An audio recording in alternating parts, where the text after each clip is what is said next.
My reign as a Jeopardy champion lasted almost 35 minutes. This was coming, like the waiting room of the vasectomist, and I know that's not what he's called. I know there's like a fancy word, but... If you leave, I have nothing left to live for.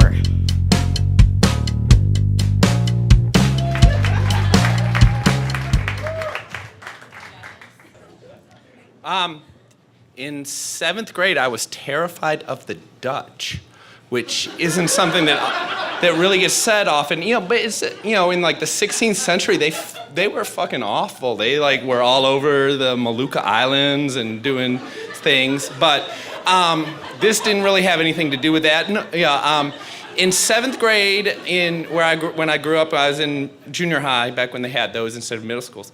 And I don't know what the difference is, but it was 7th grade. I was, so I was in band, and I played the trumpet, and I was in the trumpet section, and one of the other kids in the trumpet section, and it was all boys, so it was sort of the opposite of Tonight Till Me. It was all boys. Was a Dutch boy named Geert Driesen, and he would always tell us that Driesen meant 13 because it's unlucky for you. Which is, like, you don't see a lot of Dutch immigrants because the Netherlands is awesome. There's weed, and there's canals, and there's art, and there's like a red light district or something. But we had this, and he had this Dutch boy, and so he was in 7th grade, and he had the full-on Dutch boy haircut, which was unfortunate, but I don't know whether they were required to do that or not. But he was there, and he was very tall, and now the Dutch are the tallest people in the world now. They've replaced us.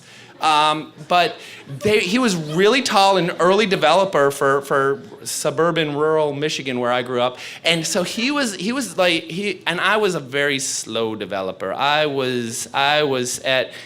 7th grade, I was still a little boy. I was still a little boy until I was 18, and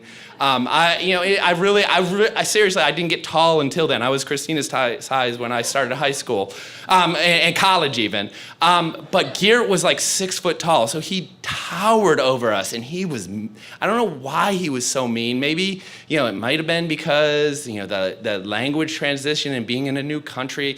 But I don't fucking care, because he was an asshole to all of us in the trumpet section. He would just be mean and yell at us, and he eventually he jumped on one of my friends and kicked him and stuff and broke a rib. It was fucked up, but that back in those days it was like nothing, like when shit like that happened. Like we carried knives to school in middle school and whatever, nobody cared. But it was like a Swiss Army knife, not a Dutch Army knife, I don't know that, but a Swiss Army knife. And he would just pick on us, and this is so, and we were all terrified of him, and so that's sort of the chicken. But I'm gonna go a little different, as the first guy here, because this was really, he finally at one point he would just pick on us, and he's like, Eddie, and that's when I was Eddie, and I hated being Eddie because Eddie's just a little kid's name, and I couldn't get rid of it till I went off to school and met Jeff, and I'm Ed, so that's but Eddie. And he's like, I bet you never even choked the chicken. And I'm like, no, I haven't. Oh my God, what the fuck? He's like, you haven't and I had no idea. And this was pre-internet days where you had no way of finding out what that was. What the fuck is choking the chicken?